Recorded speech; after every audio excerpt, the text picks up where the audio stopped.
क्यों सरकार की क्यों इतनी दिलचस्पी कि मंदिरों पे कब्जा करें? मुगल आए, मुगल ने तो मंदिर डिस्ट्रॉय किए और यही वजह है कि आपको नॉर्थ इंडिया में मंदिर मिलते नहीं। 350 करोड़ रुपए एनुअली सरकार को देना चाहिए मंदिरों को। तो ये जो मंदिर पे कंट्रोल करने की जो आदत है, चूंकि हम लोगों ने संविधान तो बना लिया पर बहुत सारा संविधान अंग्रेजों ने बनाया हुआ है और उसी को अडॉप्ट करते हुए जैसे हमारा आईपीसी बना, हम अभी तक चलाते थे, अभी चेंज किया है मोदी सरकार ने। आगे सरकार शायद इसको चेंज करेंगी अगर इसी तरह की सरकार चलती रही और मंदिर ने डिमांड की तो। अगर मान लो ये हो भी जाए कि मंदिर इकोनॉमिक्स को फिर से जीवंत बनाए रखना है, तो मॉडर्न कॉन्टेक्स्ट में कैसे फिट बैठेगी, हमें ये समझाओ। मंदिर बनने के पहले जब उसका उद्घाटन नहीं हुआ था, जब खाली आधारशिला रखी गई थी कोर्ट के ऑर्डर के बाद, उस समय 2023 के पहले लगभग 57.5 मिलियन दर्शन करने वाले। अगर इतने लोग उस एक जगह पे जाएंगे, अयोध्या जैसे शहर पे जाएंगे, तो मुंह बंद करके जाएंगे। तो मैंने कहा सरकार सब ठीक है, 2000 किलो सोना तो आप ले रहे हो, हमारे वकील ने कहा, तो ये मंदिर बंद क्यों हो रहा है, इनको बचाते क्यों नहीं हो, इनको पैसा वापस क्यों नहीं देते। तो कोर्ट का ये सवाल था, किसको, जो मंदिर का पैसा सरकार के पास जा रहा है और सो कॉल्ड सेकुलर यूज में खर्च हो रहा है, वो मंदिर का पैसा मंदिर का है। सुप्रीम कोर्ट का भी आदेश आया कि मंदिर का पैसा मंदिर के कार्य में यूज होना चाहिए।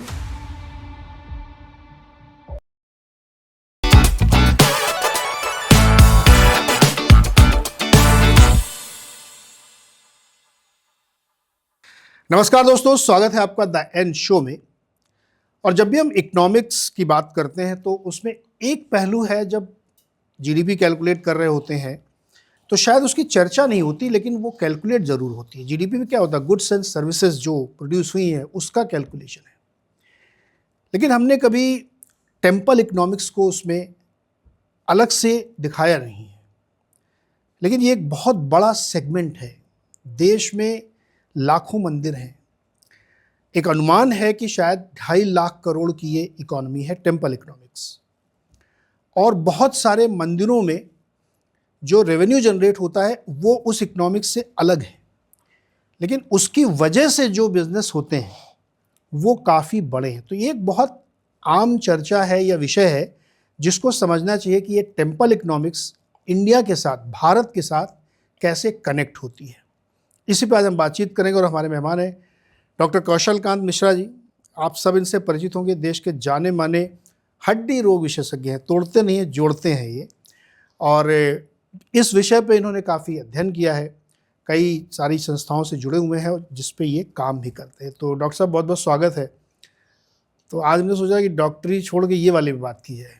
तो ये भी डॉक्टरी है, सोशल डॉक्टरी। ये डॉक्टरी है क्योंकि WHO की जो हेल्थ की डेफिनेशन है वो ये कहती है कि it's not merely the absence of disease but it is a physical, mental, social and psychological wellbeing of a human being. तो ये मेरी डॉक्टरी ही चल रही है। क्या बात है, क्या बात है। क्योंकि फिजिकल पार्ट जो हुआ वो केवल 20% हुआ, बाकी तो फिजिकल, सोशल, मेंटल, साइकोलॉजिकल, बाकी तो सब वही है ना, सोसाइटी। एग्जैक्टली। तो डॉक्टर साहब हम आपसे बातचीत करेंगे, थोड़ा आपके बारे में समझेंगे सब चीज़ें, लेकिन शुरुआत में मुझे ये बताइए, जो टेम्पल इकोनॉमिक्स या धर्मोनॉमिक्स, ये जो एक कॉन्सेप्ट इन्वेंट नहीं किया गया तो सदियों से, हजारों साल से, उसकी अब चर्चा बहुत हो रही है, बातचीत हो रही है, आप लोग कर रहे हैं, क्या है ये? यूँ कहें कि जब सत्ता बदलती है या सरकारें बदलती है तो हवा बदलती है, या ये कहें कि हवा बदलती है तो सरकारें बदलती हैं। कुछ भी रीज़न रहा हो, इसके बारे में मैं नहीं कह पाऊँगा, पर हाँ, मंदिर कुछ भी हो, कोई भी कारण हो, हमारे देश में सरकारी तौर पे एक तरह से कहें वो निगलेक्टेड रहा है, बैक सीट पे रहा है। और वो सिर्फ इसलिए निगलेक्टेड रहा है क्योंकि वो धर्म से जुड़ा हुआ है। सब कहते हैं कि सेकुलरिज्म मतलब सब धर्म का बराबर सम्मान करना या धर्म के लिए न्यूट्रल रहना, और कम्युनलिज्म ये होता है आप धर्म के लिए कुछ करें। अगर आप धर्म के लिए कुछ करते हैं वो कम्युनलिज्म होता है, और अगर किसी धर्म के लिए इसलिए कुछ ना करें क्योंकि वो धर्म है तो ये भी कम्युनलिज्म है मेरे हिसाब से। क्योंकि उसका नाम धर्म है या मंदिर है, इसलिए आप उसके लिए कुछ नहीं करोगे, ये भी तो एक तरह से डिस्क्रिमिनेशन ही है ना। क्योंकि वो मंदिर है या वो धर्म है तो आप उसके लिए कुछ नहीं करोगे, तो ये मुझे समझ में नहीं आता। इसको मैं ऐसे समझाऊंगा कि आप समझिए कि हमारे देश की इकॉनमी, अगर हम हिस्ट्री ऑफ इकॉनमी में जाते हैं, जब ईसा मसीह जी पैदा नहीं हुए थे उस समय से अगर इकोनॉमिक हिस्ट्री पे जाते हैं तो हमारा देश पूरे विश्व की जीडीपी का 50% से लेकर के 17वीं शताब्दी तक 33% देता था। पूरी ग्लोबल इकोनॉमी का 33% 17वीं शताब्दी में देता था, जबकि उस समय करीब 500 सालों का मुगल शासन रह चुका था। उस इकोनॉमी का सोर्स क्या था, कैसे देता था? आपको ये समझना होगा कि आप मंदिर में जाते हैं तो मंदिर एक मिनी भारत है। अगर एक ट्रू मंदिर देखा जाए तो मिनी भारत की तरह लगेगा। आपको असली भारत, जो पुराने ज़माने का भारत था, उसके दर्शन करने हो तो आप तिरुपति में जाइए। वो जो तिरुपति का टीडीपी बोर्ड है जो सरकार के कंट्रोल में है, उसके बाद भी वो जो एक एम्बियंस पूरा उस मंदिर की वजह से बना हुआ है उस पहाड़ी पे, वो असली भारत की यूनिट है। मंदिर हमारे भारत की यूनिट है और वो एंशिएंट भारत की यूनिट है जो धीरे धीरे ख़त्म हो रहे हैं।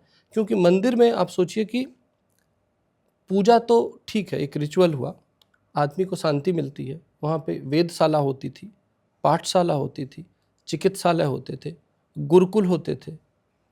और एक मिसकंसेप्शन हमारे दिमागों में है कि मंदिर इसलिए चलते हैं क्योंकि जो उनको चढ़ावा चढ़ाया जाता है उसकी वजह से चलते हैं। ये इट इज़ मिथ। पहले जब मंदिर बनाए जाते थे, जब राजा महाराजा मंदिर बनाते थे, तो वो मंदिर को एक ऑटोनॉमस इंडिपेंडेंट यूनिट बनाते थे और वो यूनिट पूरी आसपास की सोसाइटी का भला करती थी। कैसे करते थे? आपने मंदिर बनाया, आपने एक पुजारी को यजमान आप बने और आपने पुजारी को वो सौंप दिया। उस मंदिर के साथ राजा लोग क्या करते थे कि उनके पास बहुत सारे गांव होते थे, बोले ये आसपास के 50 गांव आपके हुए, इतने 1000 बीघा खेत आपके हुए, ये जो जंगल है ये आपका हुआ।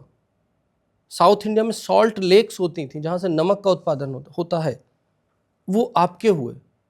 सैंडलवुड के जंगल वो आपके हुए। वो राजा जो है इस तरह से मंदिर को डोनेट करता था और उस जो गांव का जो कर होता था, जो मंदिर को डोनेट हो गया, उस गांव का सारा कर मंदिर को आता था।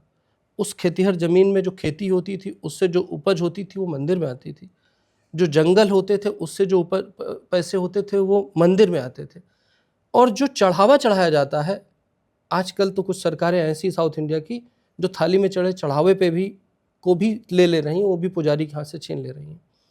पर उस समय जो चढ़ावा चढ़ता था वो केवल मंदिर से जुड़े हुए लोगों के लिए होता था। जैसे मंदिर में जुड़े हुए लोग कौन है? पुजारी। तो एक चीज़ हमें पता होती है, मंदिर में सफाई कर्मचारी होता है, मंदिर में फूल वाला होता है, मंदिर में लकड़ी होता है, लोहार कुम्हार दिया बनाता था, लोहार लकड़ी का सारा चीज़ें बनाएगा, माली फूल बनाता था, किसान खेती करके सामान लाते थे। तो एक कंप्लीट भारत की यूनिट हुआ करते थे मंदिर, और सेल्फ सस्टेनिंग यूनिट होते थे। तो अगर सेल्फ सस्टेनिंग यूनिट होते थे तो वो अपने आप चलते थे। और ये एक बिल्कुल इस तरीके से आप समझिए कि ये पूरी इकोनॉमिक सेंटर की तरह काम करते थे। मैं 2 एग्जाम्पल दूंगा, एक पुराना तिरुपति का जो अभी भी चल रहा है, और एक नया राम मंदिर का, कि कितनी इकोनॉमी में बूस्टअप हुई। आप ये समझिए कि पहले तो हमें समझना पड़ेगा कि मंदिर इकोनॉमिक यूनिट थे। ये समझने के लिए आपको समझना पड़ेगा कि ईस्ट इंडिया कंपनी जो अंग्रेज थे उसका नाम ईस्ट इंडिया क्यों पड़ा था? क्योंकि ईस्ट कोस्ट पे सोमनाथ मंदिर होता था, और सोमनाथ मंदिर इतना रिच टेम्पल होता था और वो पूरा इकोनॉमिक हब होता था। वहाँ पे जितने व्यापारी आते थे वो वहीं पर आते थे। और ईस्ट इंडिया कंपनी के साथ साथ बता दें, ईस्ट इंडिया कंपनी इंग्लैंड की थी, ईस्ट इंडिया कंपनी फ्रांस की थी, ईस्ट इंडिया कंपनी पुर्तगालीज की थी। सबका नाम ईस्ट इंडिया से क्यों था? क्योंकि ईस्ट इंडिया वो सोने की चिड़िया ना। करेक्ट। उस कोस्ट पे इतना ज़्यादा बिजनेस होता था कि उनको वो जिस नाम के आगे ईस्ट इंडिया लगा देते थे वो कंपनी वहाँ पे ज़्यादा बेहतर काम करती थी। कंपनी वाला सिस्टम जो अभी हमारा स्टॉक एक्सचेंज है ये अभी नहीं, वो 17वीं यूरोप ने 17वीं शताब्दी के आसपास 16वीं शताब्दी से शुरू किया था, और वो उसके आगे नाम लिखते थे ईस्ट इंडिया कंपनी। जैसे आजकल कोई भी बड़े बिजनेसमैन का नाम अपने साथ जोड़ ले तो उसकी एक मार्केट वैल्यू बन जाती है, एक रॉयल्टी होती है कि हाँ भाई वो टाटा की कंपनी है या बिरला की कंपनी है, तो उस कंपनी की एक वर्थ होती थी। तो ईस्ट इंडिया कंपनी इसलिए नाम रखा क्योंकि वहाँ पर सबसे ज़्यादा बिजनेस होता था। आप कहते हैं कि आप ये बोलिए कि सारे लोग इंडिया को ढूंढने क्यों निकलते थे? कोलंबस इंडिया को ढूंढने निकला था, क्रिस्टोफर कोलंबस इंडिया को क्यों ढूंढ रहा था? क्यों ढूंढ रहा था? रीज़न क्या था? क्योंकि इंडिया इतना प्रॉस्पर कर रहा था, बिजनेस का हब हुआ करता था। सोचिए 33 से 50% ऑफ ग्लोबल इकोनॉमी प्रोड्यूस करता था, इसलिए लोग इंडिया को ढूंढ रहे थे। कोई इंडिया को ढूंढते ढूंढते अमेरिका पहुंच गया। उसका केंद्र था टेम्पल। उसका केंद्र था टेम्पल। एक बात मैं आपको बताऊं डॉक्टर साहब, जीवंत शहर की हम लोग बात करते हैं ना कि लाइवली सिटीज़ हैं। अगर एंशिएंट हिस्ट्री आप पढ़े तो आपको बहुत सारे ऐसे शहर दिखेंगे जो बने फिर वो ख़त्म हो गए। आधुनिक समय का एक उदाहरण आपको देता हूँ, डेट्रॉइट जी, अमेरिका में, नहीं ऑटोमोबाइल का हब था। अब वो एक तरीके से मतलब घोस्ट सिटी तो नहीं कह सकते, लेकिन वो घोस्ट सिटी टाइप का हो गया। Dying city of US, dying city है, 5th dying city of US. और वहीं आप भारत में आइए तो उज्जैन, काशी, ये उससे भी हजारों साल पहले के हैं, और ये लाइवली सिटी है बिकॉज ऑफ टेम्पल, कि उसके इर्द गिर्द जो इकॉनमी। एक और मज़ेदार बात, आपने देखा होगा साड़ियों में जो डिज़ाइन बनी होती है, जिस इलाके कांचीवरम की साड़ी है या मध्य प्रदेश की जो साड़ी, तो वहाँ की जो देवी हैं उनकी फॉल बॉर्डर में वही डिज़ाइन होती हाँ थी। जी। साउथ की जो डिज़ाइन होगी वो उस टाइप के टेम्पल्स की डिज़ाइन होगी, नॉर्थ में बनारसी साड़ी में दूसरी डिज़ाइन होगी जी। तो ये बात थी कि मंदिर के इर्द गिर्द जो इकोनॉमी डेवलप होती थी उसको लोग एक्चुअली क्या मिसकंसेप्शन लोग ये समझते हैं, शायद आप मुझे एक्सप्लेन करिएगा, कि मंदिर में जो चढ़ावा आ रहा है वो टेम्पल इकोनॉमी है, जो कि एकदम गलत है। नहीं, एकदम नहीं। आप यूँ समझिए कि पहले तो एक कुछ लोकेशन फैक्ट बताता हूँ। आप देखिए, ईस्ट में सोमनाथ मंदिर, वेस्ट में जगन्नाथ टेम्पल, साउथ में तिरुपति बालाजी, रामेश्वरम, काशी, मथुरा, अयोध्या। मतलब आप देखें कि बॉर्डर जो बड़े बड़े टेम्पल हैं वो कोस्ट पे हैं, और प्लस एक सेंटर लाइन में, मतलब अगर वैष्णो देवी से शुरू करें, वहाँ से शुरू करें तो सेंटर लाइन में, यानी तीन, एक कहें कि एक कनेक्टिविटी थी। बद्रीनाथ, केदारनाथ, ये होते हुए अयोध्या, आपका मध्य प्रदेश में काल भैरव, उसके बाद सीधे जाएं तो एक ये लाइन बीच से चल रही है, ईस्ट कोस्ट की लाइन चल रही है, वेस्ट कोस्ट की लाइन चल रही है, चारों तरफ मंदिर है, और वो सब मंदिर हब की तरह काम करते थे। एक तो ये। दूसरा जो आपने सवाल कहा, आप ये समझिए कि तिरुपति की, अगर हम तिरुपति जो पुराना एग्जाम्पल है, जो किसी वजह से मुगलों से बच गया और अंग्रेज़ों से बच गया, लुटा नहीं, तो आज पता है तिरुपति की वर्थ कितनी है? 1,20,000 करोड़। 2.5 लाख करोड़। 2.5 लाख करोड़। 2.5 लाख करोड़ यानी $30 बिलियन का। अब आप समझिए, क्या आपको पता है कि जितनी ब्लू चिप कंपनियां, आप चूंकि इकोनॉमिक एंगल से आप रहे हैं, तो ब्लू चिप कंपनियां जो टॉप की कंपनियां होती हैं उसमें होता है विप्रो, तिरुपति से नीचे कब से कम है वर्थ। एनटीपीसी सरकार का तिरुपति से कम है। ओएनजीसी सरकार का तिरुपति से कम है। कोल इंडिया लिमिटेड सरकार का तिरुपति से कम है। टाटा मोटर्स, महिंद्रा, ये सब तिरुपति से कम वर्थ के हैं। इसके ऊपर चलिए, स्विस की नेस्ले कंपनी है, उसकी वर्थ रेट भी इससे कम है। तो आप ये समझिए कि तिरुपति अकेले में इतनी वर्थ रेट कहाँ से आई। तिरुपति, आप ये समझना पड़ेगा कि कोई भी इकोनॉमिक्स चलती है उसके लिए कोई एनर्जी सोर्स होना चाहिए। जैसे डेट्रॉइट के लिए आपने बताया, वहाँ की एनर्जी का क्या था? वहाँ की एनर्जी थी मोटर बनाना, उससे सब चलता था। अगर आप किसी जगह को, जैसे पेट्रोलियम इंडस्ट्री साउथ की, अरेबी कंट्री की है, उनका जब तक पेट्रोल है तब तक चलेगा। ये जो मंदिर की जो शक्ति है वो आस्था है, इसलिए चल रहा है। आस्था को आपको जगाना नहीं पड़ेगा, आस्था अपने आप आती है आदमी, ह्यूमन बीइंग में। और आस्था एक ऐसी शक्ति है जो पोल्यूशन फ्री है। डेट्रॉइट डिस्ट्रॉय इसलिए हुआ, डाइंग सिटी इसलिए बना क्योंकि वहां पे इतना कोई भी इंडस्ट्रियलाइजेशन होता है, देखिए वो एरिया डिस्ट्रॉय हो जाता है। इसीलिए इकोनॉमिक जोन्स जो बनाए जाते हैं, आप शहर के बाहर बनाए, क्यों बनाए जाते हैं? वो डिस्ट्रॉय हो जाते हैं कुछ दिनों में, इतना पोल्यूशन हो जाता है। आप किसी भी इकोनॉमिक हब में जाएंगे तो वहां पे पैसा होगा बट इन्वायरमेंट नहीं होगा, क्योंकि जो भी चीज आप करेंगे उसका कोई ना कोई साइड इफेक्ट पोल्यूशन होगा। आस्था एक ऐसा शक्ति है जो मंदिर के थ्रू आती है, जिसका कोई साइड इफेक्ट नहीं है, प्योरली नेचुरल होता है, जंगलों से जुड़ा होता है, जानवरों से जुड़ा होता है। हिंदू धर्म में तो कहा जाता है वसुधैव कुटुंबकम, इसको बहुत मिसनॉमर यूज किया गया है। वसुधैव कुटुंबकम का ये मतलब नहीं है कि मैं इंडियन आदमी अमेरिकन से जुड़े, इंडियन आदमी अरेबिक से जुड़े, आदमियों का जोड़ नहीं है।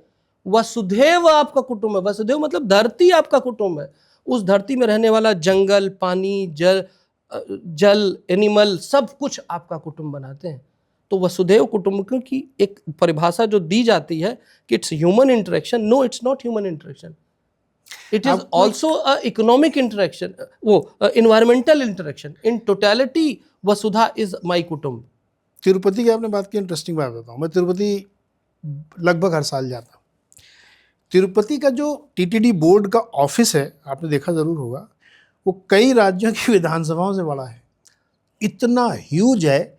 मैं उनके सीईओ से मिला जो एक आईएएस अफसर होते हैं, और उनके यहाँ जो जेसीओ जहाँ से आप टिकट विकेट लेते हैं, तो ये 4-5 साल पहले की बात है जो मैंने उनसे बात की, तो उन्होंने बताया कि कितना गोल्ड उनके पास जमा है जो उन्होंने एक सरकारी बैंक में जमा किया, उसका ब्याज आता है, उससे फिर खर्चे चलते हैं। एक रफ आइडिया कि 3,000 करोड़ की एनुअल रेवेन्यू है।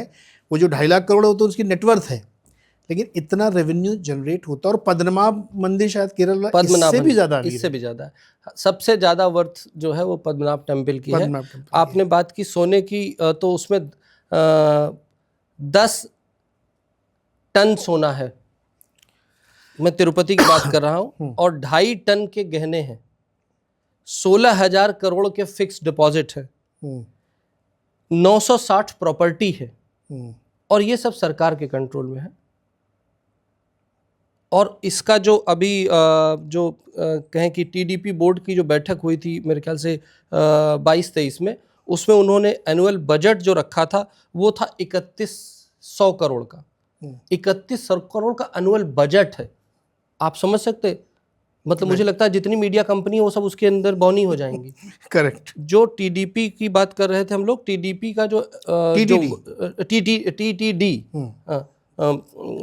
उसकी जो वर्थ है वो करीब करीब 60 छोटे कंट्रीज की वर्थ से ज़्यादा है। पूरे ग्लोब के जो कंट्री हैं कुछ का जो एनुअल जीडीपी होता है उससे ज़्यादा, 60 कंट्री ऐसे हैं जिनका एनुअल जीडीपी इससे कम है। तो आपको ये समझना पड़ेगा कि टेम्पल कितनी बड़ी पावर है। और सबसे प्रॉब्लम की बात जो मुझे ये लगती है कि सभी जगह जहाँ पर भी ट्रांसपेरेंसी लानी होती है, जहाँ पे भी इफ़िशियंसी लानी पड़ती है, उसको सरकार कहती है कि हम प्राइवेटाइज कर देंगे बेटर आउटकम के लिए, बेटर रेवेन्यूज़ के लिए। मंदिर केवल एक ऐसी जगह है जिसका सरकारीकरण होता है, बाकी सारी चीज़ों का प्राइवेटाइजेशन होता है। ये बताओ आप, हाँ, ये सरकारों का ऐसा क्या मोह है कि मंदिरों पे कब्जा करना, उनको खुद चलाना? क्या इसलिए कि उनको लगता है कि जो जिसके हाथ में जाएगा बेटर मैनेज नहीं होगा, पैसे का गड़बड़ हो सकता है, या ठीक से मैनेज नहीं हुआ? क्यों सरकार की क्यों इतनी दिलचस्पी कि मंदिरों पे कब्जा करें? इसकी कहानी बड़ी पुरानी है। मुगल आए, मुगल ने तो मंदिर डिस्ट्रॉय किए, और यही वजह है कि आपको नॉर्थ इंडिया में मंदिर मिलते नहीं हैं। आप देखिए साउथ में जाइए, आपको हर 1 किलोमीटर पे दर्जनों मंदिर मिल जाएंगे। नॉर्थ में कहाँ चले गए मंदिर? क्या भारत वो अलग था, ये भारत अलग है? सबसे ज़्यादा मुगलों का जो हीट अगर कहें अटैक की, वो अफ़गानिस्तान, पाकिस्तान, पंजाब, उत्तर प्रदेश, कश्मीर, बिहार, मध्य प्रदेश, इधर वेस्ट बंगाल, यहाँ तक लगभग ख़त्म हो चुके। दिल्ली तो पार्टी है, यहाँ तक सब मंदिर ख़त्म हो चुके हैं। और जब उसके बाद अंग्रेज आए, कंपनी बनाई, सबसे पहले अंग्रेजों ने मंदिर पर कंट्रोल लिया। ये 1807 की बात है। सर जॉन मोनेरो नाम का एक आया था अंग्रेज, उसने सबसे पहले एक बोर्ड बनाया था केरला में। केरला का मुझे नाम में याद नहीं आ रहा। केरला में बोर्ड बना करके उस समय त्रावणकोर बना करके उसने त्रावणकोर उस समय स्टेट होता था, उसमें केरला, आज का केरला और तमिलनाडु और कुछ पार्ट आंध्रा और कर्नाटका का भी, तो उस पूरे एरिया में एक बोर्ड बना करके उसने मंदिरों पे कंट्रोल किया था। उसने क्या किया था, कंट्रोल लेने का तरीका ये था कि उसने क्या किया कि उनके ऊपर टैक्स लगाया।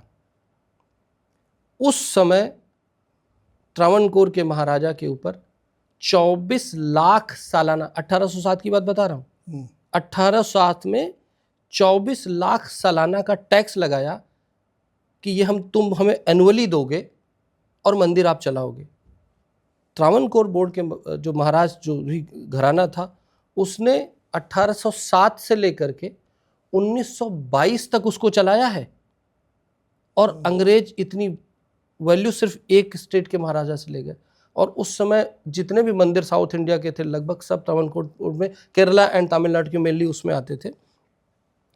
1922 में जब वो महाराज के पास कितना पैसा दे, रियासतें ख़त्म हो गई थी, पैसे होते नहीं थे, फिर उन्होंने मजबूर होकर के वो मंदिर का टाइप, जो त्रावणकोर बोर्ड का टाइप अंग्रेज़ों से किया, और अंग्रेज़ों से करके उन्होंने पूरा कंट्रोल मंदिर का अंग्रेज़ों को दे दिया।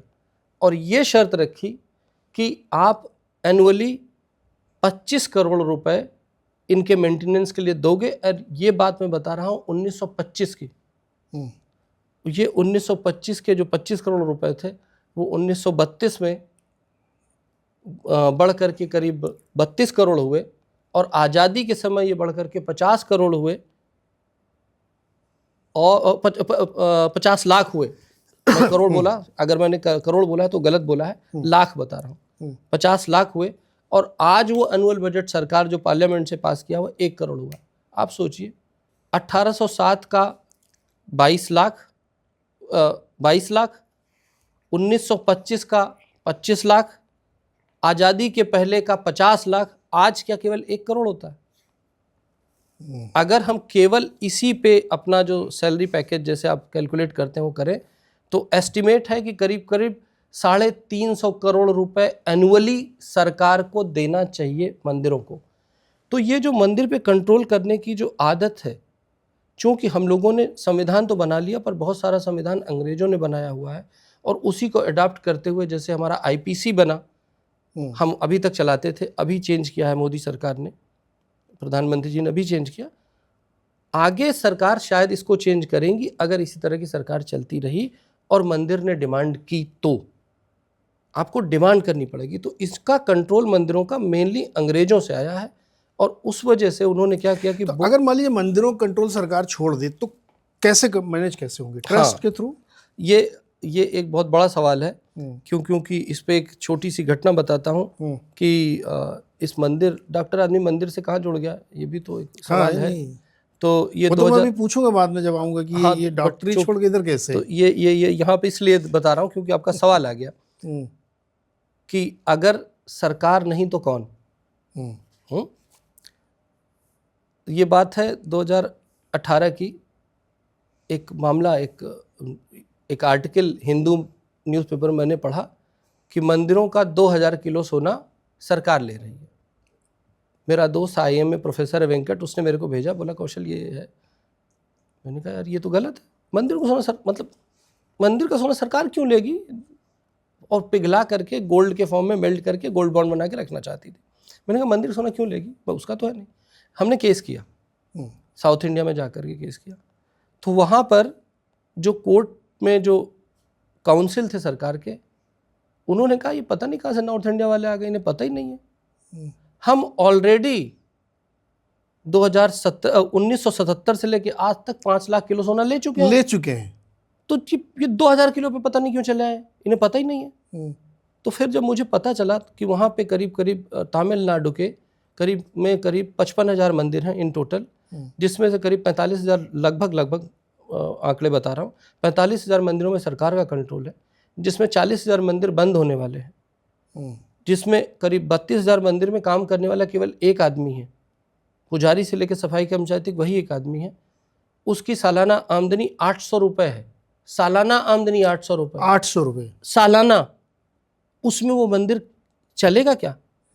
और जब सरकार ने टेक ओवर किया था 1965 के आसपास, सरकार ने टेक ओवर किया था तमिलनाडु में, बोर्ड बना करके, जैसे अंग्रेजों ने बनाया था उन्होंने बना करके टेक ओवर किया था। तो टेक ओवर करने का फॉर्मूला यही था, जिस मंदिर में करप्शन होगा उसी को सरकार टेक ओवर कर सकती। यानी इतना पैसा तो था कि करप्शन हो। ये तो करप्शन होगा तभी होगा ना। 800 रुपये महीना वाले में करप्शन क्या होगा? तो मैंने कहा सरकार सब ठीक है, 2000 किलो सोना तो आप ले रहे हो, हमारे वकील ने कहा, तो ये मंदिर बंद क्यों हो रहा है, इनको बचाते क्यों नहीं हो, इनको पैसा वापस क्यों नहीं देते? तो कोर्ट का ये सवाल था, किसको दे? हाँ, ये मेरा क्वेश्चन भी यही क्वेश्चन आपका है, किसको? जब से ये सवाल आया है तब से इस सवाल के जवाब को बनाने के लिए मैं इस मंदिर मूवमेंट में जुड़ा हूँ। जो मेरा समझ कहती है कि जितने मंदिर जो आज़ादी के पहले के हैं या बाद के भी हैं, मेनली आज़ादी के पहले जो मंदिर हैं, जिनकी हिस्टोरिकल इम्पोर्टेंस है, जिनकी लैंड ओनरशिप पे कोई सवाल जवाब नहीं है, जो क्लोज हो रहे हैं, जिनका सर्वाइवल डिफ़िकल्ट हो रहा है, उन सारे मंदिरों को जोड़ करके district committee, state committee, national committee बनाई जाए, उनको एक साथ जोड़ा जाए और एक बॉडी बना करके, जो जज साहब हमसे पूछ रहे थे किसको, उनको वो किसको दिखाया जाए। और जो मंदिर का पैसा सरकार के पास जा रहा है और सो कॉल्ड सेकुलर यूज़ में खर्च हो रहा है, वो मंदिर का पैसा मंदिर का है। सुप्रीम कोर्ट का भी आदेश आया कि मंदिर का पैसा मंदिर के कार्य में यूज़ होना चाहिए। ठीक, धर्मार्थ कार्य उसका है, लेकिन मेरे पैसे को मैं यूटिलाइज करूंगा, कैसे यूटिलाइज करूंगा ये मैं डिसाइड करूंगा, सरकार नहीं डिसाइड करना चाहिए। अच्छा, अब थोड़ा एक प्रश्न यहाँ पे ये लेके आता हूँ मैं कि मॉडर्न कॉन्टेक्स्ट में इस समय अगर हम, चूँकि मंदिर इकोनॉमिक्स की चर्चा बहुत हो रही है, अगर हम इसको इस समय के संदर्भ में समझें कि अगर मान लो ये हो भी जाए कि सब मंदिर इकोनॉमिक्स को फिर से जीवंत बनाए रखना है, तो मॉडर्न कॉन्टेक्स्ट में कैसे फिट बैठेगी, हमें ये समझाओ आप। हाथ कंगन को आरसी क्या पढ़े, क्योंकि फारसी का अयोध्या देख लीजिए। आप ये समझिए कि मंदिर बनने के पहले जब उसका उद्घाटन नहीं हुआ था, जब खाली आधारशिला रखी गई थी कोर्ट के आर्डर के बाद, उस समय 2023 के पहले लगभग 57.5 मिलियन दर्शन करने वाले आए थे, जो 2024 में बढ़कर के 160 मिलियन है, जो आज 2025 के इनिशियल 6 मंथ में 230 मिलियन है।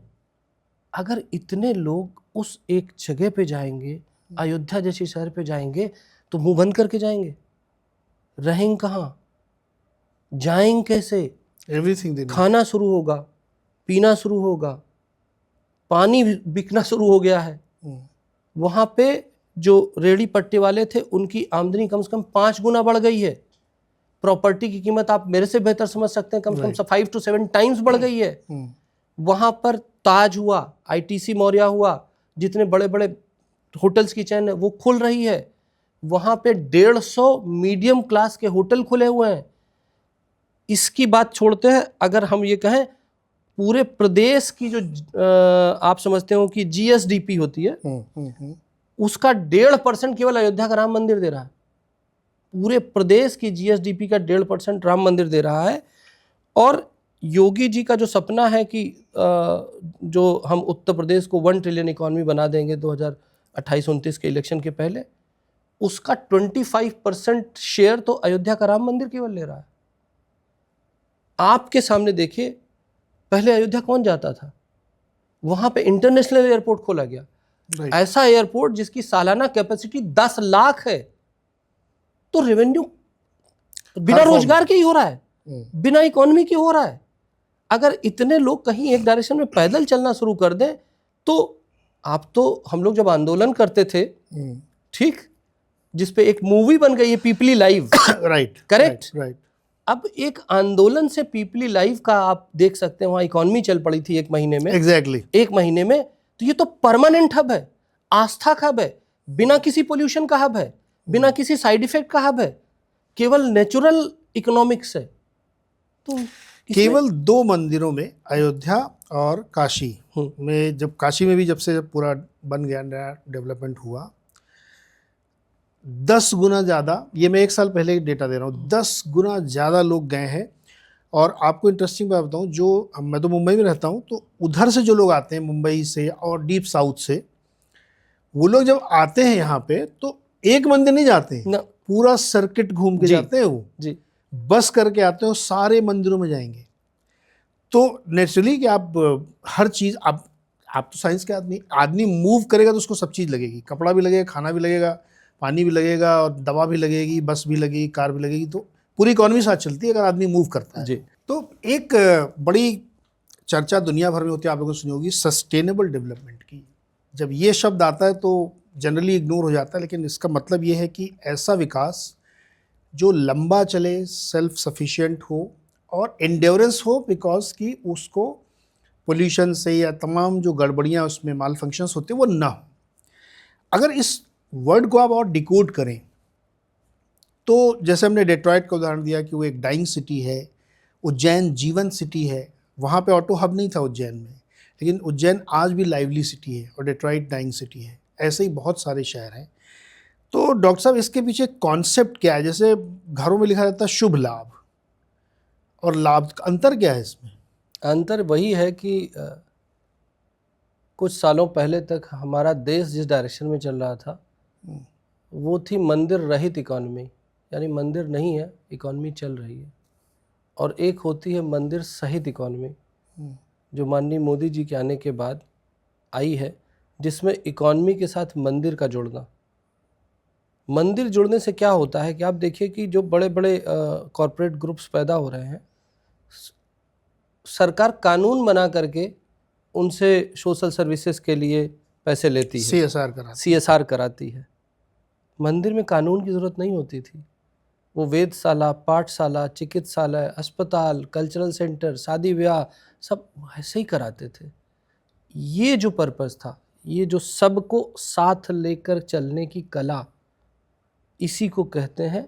और ह्यूमन नहीं, पेड़ पौधे, साउथ इंडिया के टेम्पल्स में हाथी होते हैं, घोड़े होते हैं, मोर होते हैं। आप जो वो कठपुतली वाला नृत्य देखते हैं वो साउथ इंडिया की देन है।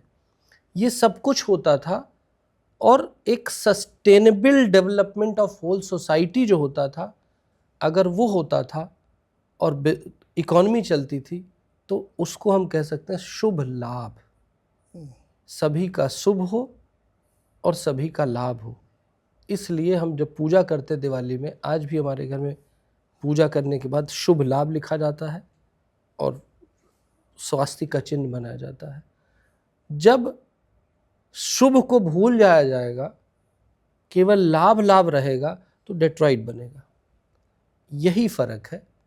हमारी, कहा जाता था पॉलिटिकली, बोला जाता था हिंदू रेट ऑफ ग्रोथ, तब जब हम फ्रेजाइल 5 में पहुंच गए थे। करेक्ट? उस टर्म का सबसे ज़्यादा मीडिया में प्रचार प्रसार इंटरनेशनल लेवल पे हिंदू रेट ऑफ ग्रोथ कहा जाता था। आज जब हम चौथी इकॉनमी बन गए हैं तो हिंदू रेट ऑफ ग्रोथ नहीं बोला जाता, अब उसको भूल गए हैं। तो ये जो हिंदू का मतलब एक अपने आप में एक कल्चर, एक वे ऑफ लाइफ, जिसमें वसुधैव कुटुंबकम पार्ट है, जिसमें अतिथि देवो भव पार्ट है, कि जो भी आए हम उसको ऑब्जर्व करें, उसका सबका शुभ और सबका लाभ हो। मैं एक बिजनेस टर्मिनोलॉजी में बताता हूँ कि अपने बहुत सारे दर्शक को लगेगा कैसे इसको कनेक्ट कर रहे हैं। बहुत सारे जो मुंबई में बड़े HNIs थे, काफ़ी सारे लोग थे, उसमें से काफ़ी लोग मुंबई छोड़ के दूसरे शहरों में रहने चले गए, जो थोड़ा शांत हैं, पीसफुल है, या मुंबई में तो आउटर में निकल गए। क्यों गए? वो सस्टेन करने के लिए, लॉन्जिटिविटी बढ़ाने के लिए। आपको लंबा ड्यूरेशन चाहिए ना, तो आपको ये जो एकदम हवाई जहाज़ की गति से आप भाग रहे हैं मन से, यहाँ बैठे तब भी दिन भर वही सोच रहे हैं कैसे कमा लें, कैसे कहाँ क्या कर दें, ये मन को जो शांत करना है ना, यही एंड्योरेंस है। आपने एक बात अभी कही ना कि लाभ और शुभ में जो शुभ लाभ होता है वो, तो आजकल के मतलब सॉरी टू से, बुरा लगे कुछ लोगों के लिए, लगे तो लगे, स्टार्टअप कल्चर वाले ना लाभ के चक्कर में पड़े हुए हैं। कैसे अपने स्टार्टअप को हायर वैल्यूएशन पे ले जाएं, पैसा खींच ले, अपने अकाउंट में आ जाए, उसके बाद धंधा चले चाहे बंद हो जाए, उसमें शुभ मिसिंग है। केवल लाभ के बारे में सोच रहे हैं, सस्टेन नहीं करोगे बॉस आप। कोई मजाक में कहता है डॉक्टर आप इसको वेरीफाई करो कि आपकी सांसें गिनी हुई हैं, ज़्यादा जल्दी जल्दी लोगे तो निपट जाओगे। कहा जाता है होइए सोई जो राम रच राखा। Exactly. जो लिखा है वही होना है। तो मुझे लगता है कि सब कुछ जरूरी है। जो कानून बना करके सरकार लाई है, सोशल रिस्पॉन्सिबिलिटी, CSI टाइप में, मंदिर तो पहले ही करते थे। और जैसा कि मैंने कहा, ये सेल्फ सस्टेनिंग इकोनॉमिक मॉडल था देश का। जब तक सेल्फ सस्टेनिंग इकोनॉमिक मॉडल था तब तक हम पूरे ग्लोब की 33% GDP पे प्रोड्यूस करते थे। और जब अंग्रेज हमें छोड़ के गए थे तो हम 1% GDP पे आ गए थे ग्लोबल प्रोडक्शन का। आज अयोध्या के राम मंदिर के बनने के बाद 2025 में अभी तक लगभग 230 मिलियन लोग आ चुके हैं, जो पुराने समय का जो भारतीय टूरिज्म का स्थल होता था ताज, उसके एनुअल नंबर को क्रॉस कर गया है। गोवा एंड उसके एनुअल नंबर को क्रॉस कर गया है। यानी कि अयोध्या के राम मंदिर में पिछले 6 महीने में 2025 में इतने लोग आए कि जो बड़े बड़े टूरिस्ट स्पॉट अभी तक बड़ा बताए जाते तो वो सब धराशायी हो चुके हैं। इसके अलावा आपको कुछ बताना चाहूँगा कि जो एक होता है ना कि टूरिज्म जो बढ़ा है, टूरिज्म की बजाय मैं ये कहूँगा कि तीर्थाटन जो बढ़ा है, हिंदी में तीर्थाटन जिसको बोलते हैं, इसके समकक्ष कोई इंग्लिश में शब्द है मुझे नहीं मालूम। तीर्थाटन की का ये है कि जो make in India make my trip की जो वेबसाइट है उनका आंकड़ा बता रहा हूँ। उज्जैन की सर्च में 400% की वृद्धि हुई है, बद्रीनाथ की सर्च में 343% की वृद्धि हुई है, अमरनाथ की सर्च में 329% की वृद्धि हुई है, मथुरा में 223% की वृद्धि हुई है, केदारनाथ में 322। मतलब कि एक होड़ सी लग गई है लोगों में तीर्थाटन करने की, एक चीज़। दूसरी, सोशल मीडिया पे जो हैशटैग चले हैं, जो वृंदावन का हैशटैग सबसे ज़्यादा चला है 9 मिलियन का, ठीक, अयोध्या का 5.3 मिलियन का, मथुरा का 3.6 मिलियन, हैशटैग बता रहा हूँ, हिंदू टेम्पल इकॉनमी का 3.2 मिलियन का, काशी का 3 मिलियन का। तो एक और मेक माई ट्रिप का अपना आंकड़ा ये कहता है कि 97% उछाल आया है इन एरिया में जो तीर्थाटन लोग करने जा रहे हैं। तो चेंज तो आ रहा है, लोगों को समझ में आ रहा है। क्यों? क्योंकि आप माने या ना माने, सरकार का बहुत असर होता है। बिल्कुल होता है वो। और अगर सरकार मंदिर सहित इकॉनमी पे चल रही है तो आप देखिएगा इस देश का शुभ और लाभ दोनों के साथ साथ हम जल्दी ही मोदी जी के सपने को पूरा करते हुए सरकार कब्जा छोड़ेगी मंदिरों से। सरकार कब्जा छोड़ेगी, बिल्कुल छोड़ेगी। हम अगर एक मॉडल लेके तैयार होंगे। और एक चीज और मैं कहता हूँ, ये सवाल मेरे से कई लोगों ने पूछा कि अम्मा भी दूध बच्चे को नहीं पिलाती जब तक बच्चा रोता नहीं है। तो बच्चे को रोना पड़ेगा। यानी हमको, हिंदुओं को जो मंदिर में अपनी आत्मा मानते हैं, उनको इस बात की डिमांड करनी पड़ेगी। मैं देख रहा हूँ, मैं 2017 से इस पे काम कर रहा हूँ। 2017 में कोई इसके बारे में सोचता नहीं था। आज हम लोग इस पे बैठ कर डिस्कशन कर रहे हैं। करेक्ट। ये चेंज आया है। तो जिस दिन बच्चा रोएगा, माँ दूध जरूर पिलाएगी, और ये तो फिर भी भारत माँ है। अच्छा, अब ये बताओ आप प्योर साइंटिफिक टेम्परामेंट के आदमी, मेडिसिन के डॉक्टर, जाने माने ऑर्थोपेडिशियन, तो ऐसे कैसे मतलब फिर इधर, पहले बचपन बताओ कहाँ से पढ़ाई लिखाई की और ये कैसे जर्नी का तो यह है कि मेरा गांव है खपड़हा, जौनपुर। बचपन में गांव में एक स्कूल होता था जिसको वो हम बोलते हैं सटायर में सेंट बोरिस कॉन्वेंट, जहाँ बोरा बिछा के पढ़ते थे। ओके। ठीक। तो प्राइमरी एजुकेशन वहाँ की है। फिर कानपुर आ गए, कानपुर के बेनेस्टी कॉलेज में पढ़ाई हुई है। उसके बाद जीएस मेडिकल कॉलेज से एमबीबीएस किया, झांसी से एमएस किया, उसके बाद मुंबई रहे, उसके बाद एमसीएच किया और फिर एम्स में 2004 से लेकर के 2010 तक प्रैक्टिस की। Senior resident and joint replacement fellowship की और डॉक्टर भान के अंडर में मेरी जॉइंट रिप्लेसमेंट फेलोशिप हुई है और उसके बाद से प्रैक्टिस में हूँ। पर जब से ये मंदिर वाला सब्जेक्ट सामने आया है तब से मुझे लगता है कि अगर मैं हड्डियों का इलाज करता रहूँगा तो वो जो 20-25% का बहुत छोटा पोर्शन है ऑर्थोपेडिक्स की प्रॉब्लम, पर अगर समाज का इलाज हो जाए तो मुझे डॉक्टरी या ये कहें कि डॉक्टरी का सही पेशा शायद वो होगा, क्योंकि डॉक्टरी भी ये सिखाती है कि prevention is better than cure. और प्रिवेंटिव चीज़ जो आएगी वो सोसाइटी के चेंज से आएगी और सोसाइटी के चेंज के लिए की जो अभी तक मेरे दिमाग में आई है उसे मैं कहता हूँ मंदिर, क्योंकि मंदिर ही देश की यूनिट है, मंदिर ही भारत की यूनिट है, मंदिर ही हिंदुओं की यूनिट है। ज़्यादातर डॉक्टर्स, अब डॉक्टर से बात करूँ इसलिए डॉक्टर की बात कर रहा हूँ, अदरवाइज तो एमबीए वाले भी, इंजीनियर वाले भी, पत्रकार भी मान लीजिए, सब मान लीजिए आप, केवल लाभ के बारे में सोचते हैं ना। डॉक्टर भी पैसा कमाने में लगे रहते हैं। हाँ, ये शुभ आपने जोड़ लिया कि हमको शुभ लाभ करना है, वो पिवट पॉइंट क्या था? और साइंटिफिक टेम्परामेंट से आप फिलोसफिकल टेम्परामेंट पे गए, ये चेंज है।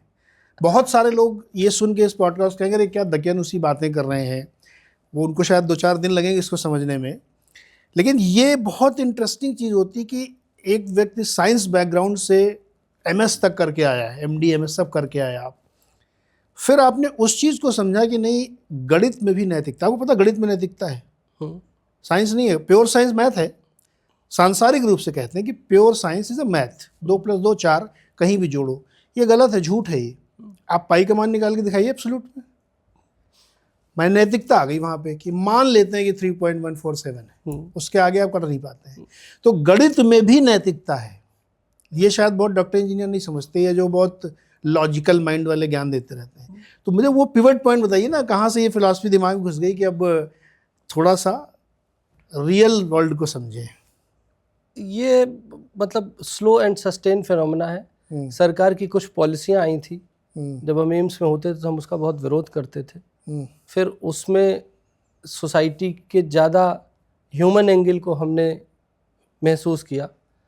फिर वहाँ से मुझे लगा कि फिर हम इलेक्टोरल रिफॉर्म पे गए, जो आज नोटा है वो उसको जन्म देने में हमारा रोल रहा है। 49O जब होता था 2013-14 के पहले, ये पहले 49O का कॉलम होता था और इलेक्शन कमीशन की मशीन पे नहीं होता था। तब लोग अलग से रजिस्टर में, जो लोग वोट नहीं देना चाहते थे तो एक रजिस्टर में साइन कराया जाता था, उसको 49O का यूटिलाइजेशन कहते थे। वहाँ चलने के बाद फिर हमने एक छोटा सा राजनीतिक दल बनाया था। राजनीतिक दल भी बनाया जी, मुंबई में इलेक्शन लड़ा था आपके आकर के, मुंबई म्युनिसिपल कॉर्पोरेशन का इलेक्शन लड़ा था, दिल्ली म्युनिसिपल कॉर्पोरेशन का इलेक्शन लड़ा गया था। फिर मुझे ये समझ में आया कि इससे भी चेंज नहीं आएगा। चेंज जो भारत को अगर हम सोने की चिड़िया दोबारा बनाना चाहते हैं तो जो मुझे अभी तक का बेस्ट ऑप्शन लगा है वो मंदिर लगा है। क्योंकि मंदिर अपने आप में कंप्लीट यूनिट है पूरे उस भारत की जो हम विजुलाइज करते हैं अपनी हिस्ट्री में कि कभी भारत ऐसा रहा होगा जब वो सोने की चिड़िया था। और उस भारत की यूनिट को बचाने का सबसे अच्छा तरीका ये कि सारे मंदिरों को बचाया जाए। कुछ आंकड़े रखना चाहूँगा कि मंदिर की इकॉनमी से भारत देश की जीडीपी में 1.5% से 4.5% ऑन एवरेज आता है। अगर एवरेज लें तो 3% ऑफ द भारत की जीडीपी मंदिर इकॉनमी से आती है। अगर 3% भारत की जीडीपी मंदिर इकॉनमी से आती है, अगर वो सिर्फ मंदिर में ही रहे तो हमारे देश का हेल्थ बजट और एजुकेशन बजट दोनों को मिला दें तो 3% से कम है। यानी कि मंदिर अपने आप में सेल्फ सस्टेन कर लेंगे पूरे देश के एजुकेशन को, पूरे देश के हेल्थ को, प्लस इन्वायरमेंटल कंजर्वेशन के साथ। प्लस जब आप मंदिर जाते हैं तो पूजा होती है, पूजा में 1000 चीज़ें काम आती हैं, लकड़ी, फूल, धागा, चंदन, सब कुछ आता है, एक इकॉनमी चल पड़ेगी। तो मुझे लगता है कि अब जो मुझे मिला है कि अगर हम मंदिरों को ठीक कर लें तो बेहतर रहेगा। और एक एनएसएसओ का आंकड़ा और आपको बताना चाहूँगा कि आज ऑन द रिकॉर्ड्स पूरे देश में लगभग 5 लाख मंदिर हैं। पूरे देश में? पूरे देश में, छोटे बड़े सब मिला के? ना ना ना ना, ये घर वाला मंदिर नहीं माना है, बाहर है। जो सेंसस ठीक ठाक मंदिर है। अदरवाइज तो मंदिर तो कोई भी अपने घर के सामने, मैं उसकी बात नहीं कर रहा हूँ। एनएसएसओ का आंकड़ा ये कहता है कि करीब 5 लाख प्लस के आसपास मंदिर है, और ये पूरे विश्व का अकेला हिंदू प्रधान देश है। और इसी की एक दूसरी सच्चाई ये है कि हम दुनिया की सबसे ज़्यादा मस्जिद रखने वाले नंबर 2 कंट्री हैं। आज हमारे देश में मस्जिदों का नंबर है 7.5 लाख। 7.5 लाख? जी, आपके माथे पे जो सिकन आई ना, वो ये बता रही है कि हमारे देश की डेमोग्राफी कहाँ जा रही है। 7.5 लाख मस्जिद है, पॉपुलेशन इज 17%। 5 लाख मंदिर हैं, पॉपुलेशन इज 80%। और वही एनएसएसओ का आंकड़ा कह रहा है, जो तमिलनाडु का आंकड़ा था कि 40,000 मंदिर बंद होने वाले हैं, बताया पहले, उसी स्पीड से अगर ये रोजन होता रहा मंदिरों का, इसलिए मंदिर का इंडिपेंडेंस जरूरी है। क्योंकि जिस तरीके से मंदिर बंद होते जा रहे हैं, उनका शोषण जो हो रहा है, अगर इसी स्पीड से होता रहा तो आज से 100 साल बाद मंदिरों का नंबर घट करके 1 लाख हो जाएगा, और केवल वो मंदिर बचेंगे जो दूध देने वाली कामधेनु गाय है। बाकी जितने मंदिर हैं वो सब खत्म हो जाएंगे। एक और आंकड़ा देता हूं, जॉन मेनोरो जो 1807 में आया था, उसने ब्रिटिश पार्लियामेंट में ये बोला था कि भारत में गुरुकुल का नंबर 7 लाख था 1807 में। इसके अलावा विद्यालय अलग थे, गुरुकुल का नंबर 7 लाख, हर गांव में एक गुरुकुल होता था। वो गुरुकुल आज घट करके 4,500 बचे हैं पूरे देश में। वहीं मदरसों का नंबर बढ़ करके 4.5 लाख हो गया है। तो सोचना पड़ेगा कि अगर वसुधैव कुटुंबकम को जिंदा रखना है, अगर अतिथि देवो भव को जिंदा रखना है, अगर इस विश्व की सबसे पुरानी सभ्यता को उसी के फॉर्म में बचा के रखना है, अगर हमें अपनी भारत माता को जिंदा रखना है, तो हमें मंदिर की शरण में जाना होगा। एक आलोचना होगी इस पे, वो भी मैं सवाल पूछना चाहता हूँ।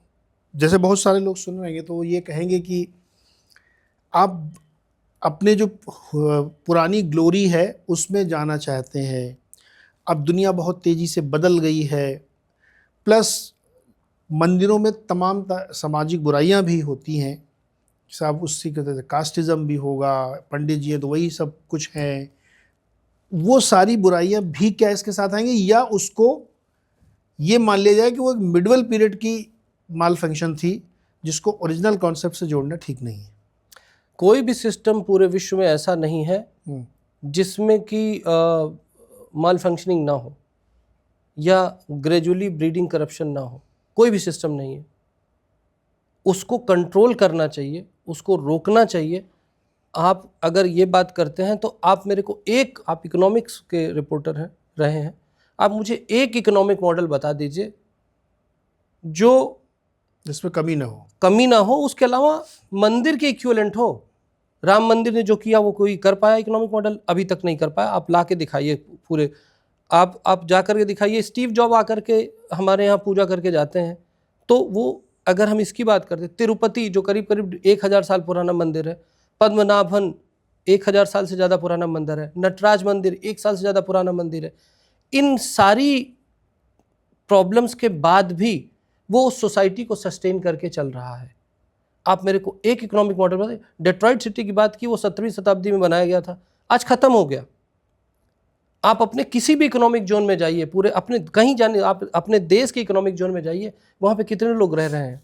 तो आपको ये समझना पड़ेगा कि परिवारवाद क्या है।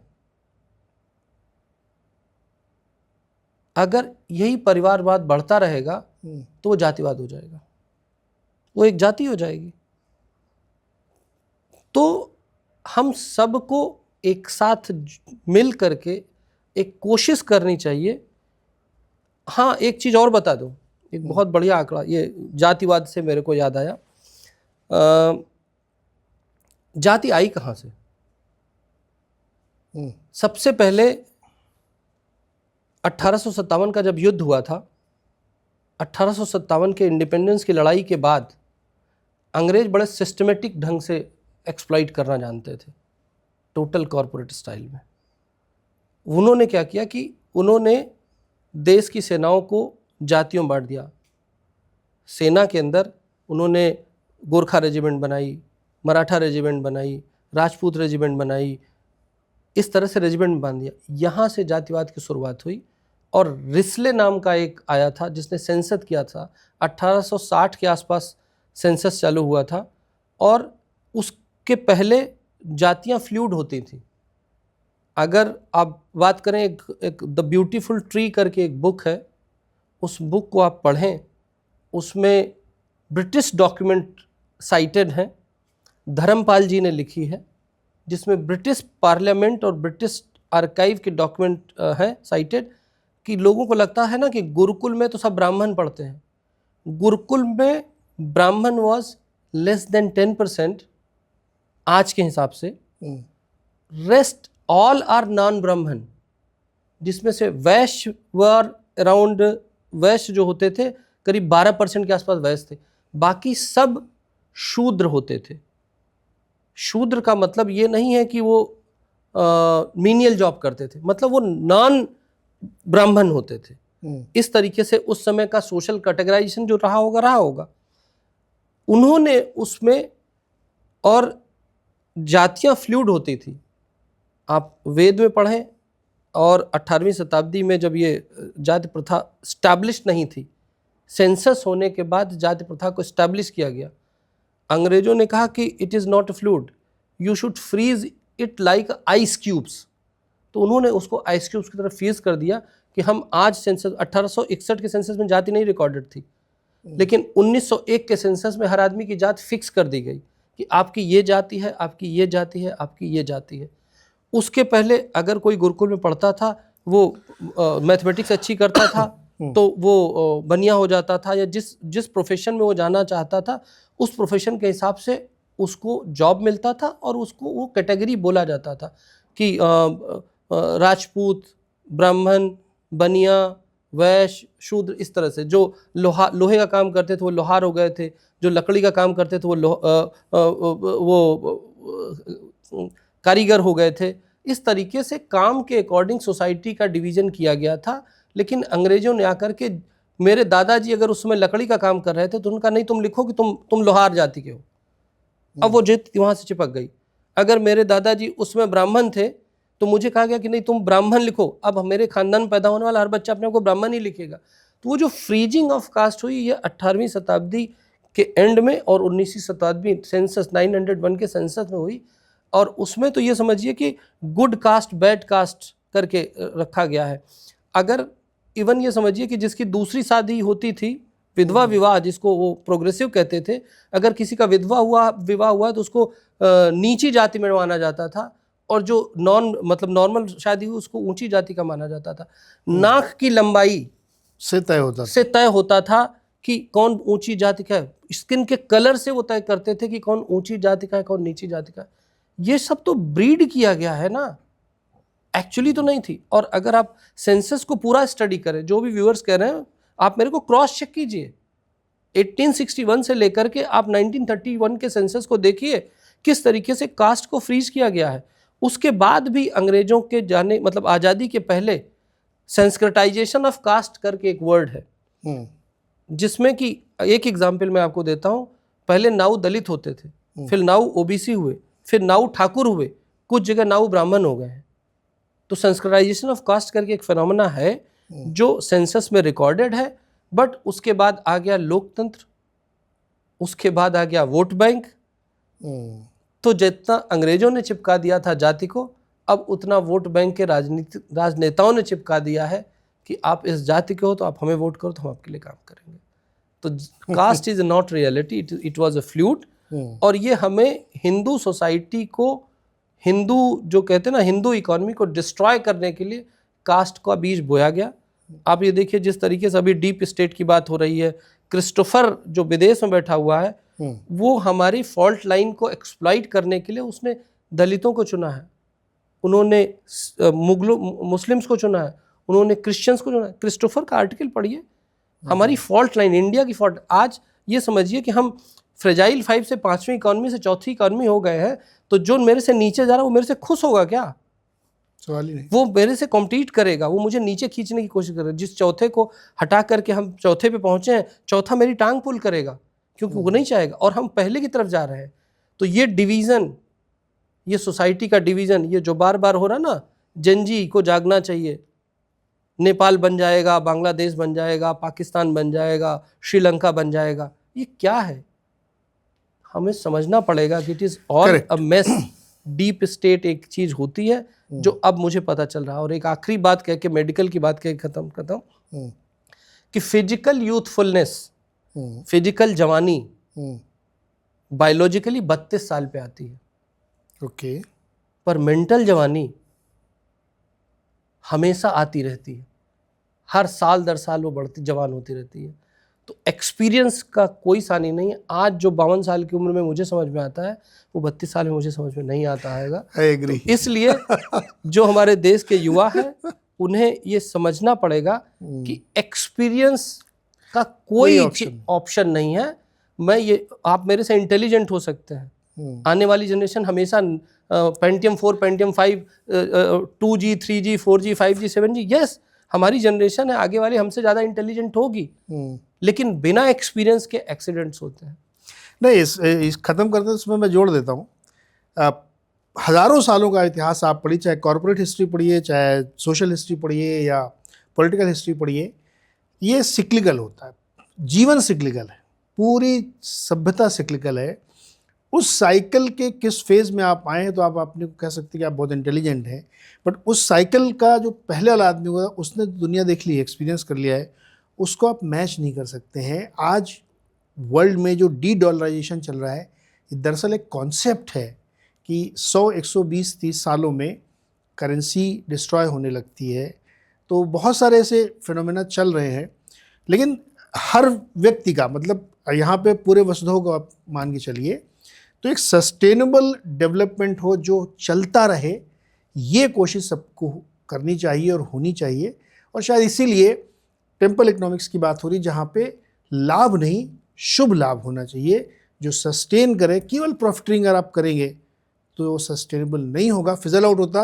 मज़ेदार बात बताएं आपको कि कहते हैं तीसरी चौथी पीढ़ी के बाद धंधा चलता नहीं, बंद हो जाता है, और बहुत सारी कंपनियां लिस्ट होती हैं, उसमें आधी से ज़्यादा ख़त्म भी हो जाती हैं। तो ये जीवन का चक्र है, इस चक्र को सस्टेनेबल बनाने के लिए हमें कोशिश करनी चाहिए। डॉक्टर साहब, कंपनियां खत्म हो गई नीरज जी, पर मंदिर खत्म नहीं हुए। वही मंदिर इकॉनमी हजारों सालों से चल रही है और सस्टेनेबल, क्योंकि मंदिर उस पर बिलीव नहीं करता कि हम किसी इंडिविजुअल का नहीं, पूरी सोसाइटी का, पूरी कलेक्टिव एफर्ट के साथ मंदिर चलता है, क्योंकि मंदिर से लोगों को खाना मिलता है, पीना मिलता है, हॉस्पिटल चल रहा है। और एक आखिरी बात एक्सपीरियंस की बताएं, जब मैं 32 साल का था, जब नया नया MS करके निकला था, जब नए नए प्रैक्टिस में आए थे, तो हमें लगता था कि हम सब कुछ फिक्स कर देंगे, हम सारी सर्जरी कर देंगे।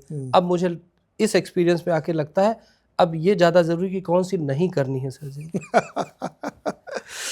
इसीलिए मैंने कहा था गणित में भी नैतिकता है, पाई का एब्सोल्यूट मान कभी नहीं निकल पाएगा। इसलिए जीवन को थोड़ा सा साम्य बना के चलने में ही फ़ायदा है। डॉक्टर साहब, बहुत बहुत शुक्रिया जुड़ने के लिए, काफ़ी अच्छी चर्चा थी। ये भी एक कॉन्सेप्ट, एक पर्सपेक्टिव है जिसको हमें समझना चाहिए, और ये कैसे एंड्योरेंस ला सकता है लाइफ में, ये इंपॉर्टेंट होगा।